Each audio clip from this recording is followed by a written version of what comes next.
ఒంగోలులో అక్కడ free release function జరిగింది కదా మన ఒంగోలులో. అవునవును, వీళ్ళందరూ ఒంగోలియన్స్ అని అన్నారు, మంగోలియన్ లాగా. అదే అదే గోపిచంద్ అట్లా.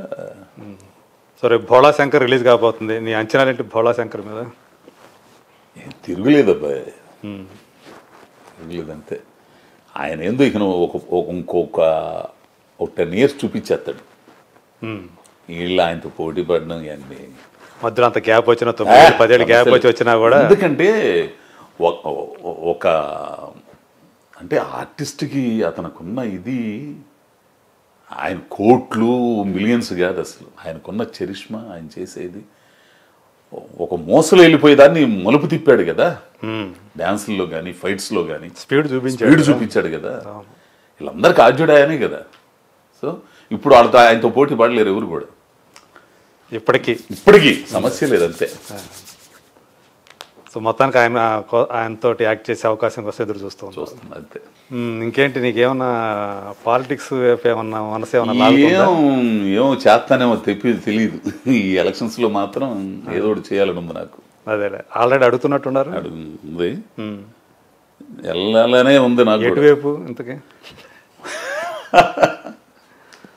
మార్పు రావాలి, మంచి ఎవరైతే చేస్తారో మంచి.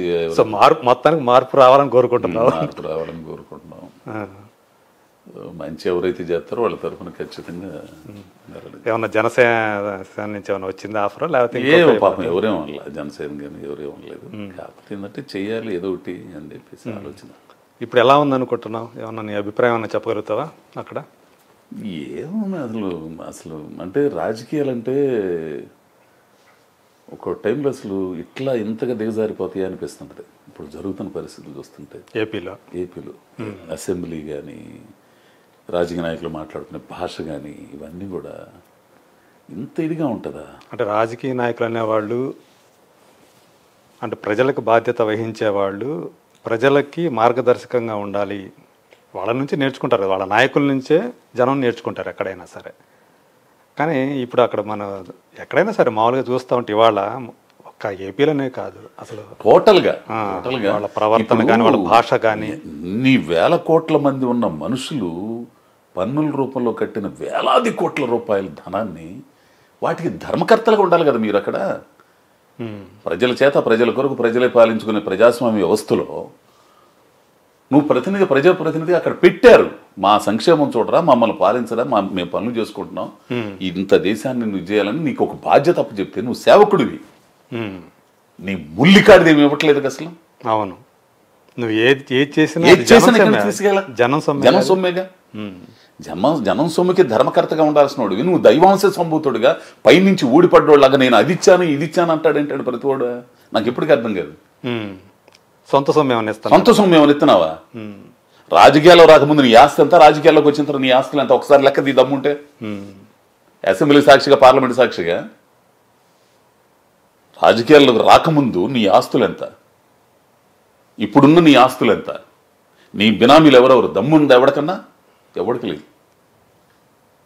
నేను అంత ఇచ్చాను, నేను అంత చేశాను, అది చేశాను, ఇది చేశాను, నాకు ఇప్పటికీ అర్థం కాదనమాట. వేల కోట్ల రూపాయలు ఏది పెంచినా కానీ ఏడి దగ్గర నుంచి వసూలు చేయాల్సిందే కదా. అదే ఏదైనా చేశారంటే మేము చేసామని అంటారు ఏంటో నాకు ఇప్పటికీ అర్థం కదండి. నీ విలాసాలు, నీ ఇది ఇంకొకటి నాకు ఇప్పటికీ అర్థం కాదు. రాజ్యాంగాన్ని పరిరక్షించడానికి, రాజ్యాంగ ప్రతినిధులు పరిరక్షించడానికి పోలీసు వ్యవస్థ ఉంది. ఆ పోలీసు వ్యవస్థను కూడా నీరు గారుస్తున్నారే. మీరు నీతి నిజాయితీగా ఎన్నికల్లో గెలిచిన వాళ్ళు అయితే ఎవడన్నా కానీ వాళ్ళు ప్రొటెక్షన్ లేకుండా మీరు రాలేకపోతున్నారు. మీరు ఒంటికి వెళ్ళినా మళ్ళీ గన్లు పెట్టుకుని వీళ్ళందరూ పాపం కాపలా ఉంటేనే మీరు వెళ్తారు. మీకెందుకు అంత భయం? ఇప్పటికీ కరెక్ట్ చేసేవాడికే భయాలు ఉండదు, తప్పు చేసేవాడికే కదా. అతను ప్రజాప్రతినిధిగా నువ్వు ఎట్లాంటోడైనా సరే ప్రొటెక్షన్ ఇవ్వాల్సిన బాధ్యత ఉంటుంది. నువ్వు చెప్పొచ్చు నాకెందుకు నాయన, మీరు మీ పనులు మీరు చేసుకుంటారు అనొచ్చు కదా. కొద్దో గొప్ప ఈ దేశంలో న్యాయ వ్యవస్థ ఉంది కాబట్టి కొంచెం గొప్ప సామాన్యుడు ఉండగలుగుతున్నాడు తప్పితే అందరూ దాని వెంకే చూస్తున్నారు ఇవాళ. దాని వంకే ఆ న్యాయ దేవత వంకే చూస్తున్నారు తప్పితే అక్కడ కూడా న్యాయం జరగకపోతే ఇంకేం లేదు. ఇప్పుడు కూడా పాపం పోలీసులు కూడా అంతే, పోలీసులు కూడా అటువైపే చూస్తున్నారు. మాకేంట్రా బాబు ఈ కర్మని, ఏం చేస్తారు. నాకు నిన్న ఒక వంశీ అని ఒక కుర్రాడు కథ చెప్పాడండి. అందులో ఒక పాయింట్ చెప్పాడు. ఓ స్టేషన్కి సబ్ ఇన్స్పెక్టర్ వచ్చాడు, ఎస్ఐ వచ్చాడు. వాడిని అక్కడ ఉన్నోడు పంపించేశాడు. ఆ పాని అబ్బా నువ్వు సంతకం పెడితే ఉంటావు, లేదంటే లేదు, రేపు ట్రాన్స్ఫర్ అయిపోతుంది. ఆ పాని వెళ్ళిపోయాడు. నెక్స్ట్ వచ్చేవాడు కూడా అట్లానే చేసి ఆ పాని ఎంతమందిని మారుస్తాడు, ఎంతమందిని మారుస్తాడు. వాడు ఒక 5 ఏళ్ళు అంటే వాళ్ళు కమిటెడ్గా ఉంటే పోలీసులు కనుక అవును ఈ జరగవు, వీళ్ళు చేయలేరు చేయలేరు, వాళ్ళ చేత తప్పులు చేయించలేరు. సో ఏదైనా నీతి తర్వాత వాళ్ళకుండే ఇబ్బందులు వాళ్ళకుంటాయి. ఫాలో ది ఆర్డర్ అంతే, వాళ్ళు మనుషులే కదా, ఫాలో ది ఆర్డర్ అంతే. పై నుంచి నువ్వేం చెప్తే అది చేయాలి, తప్పదు.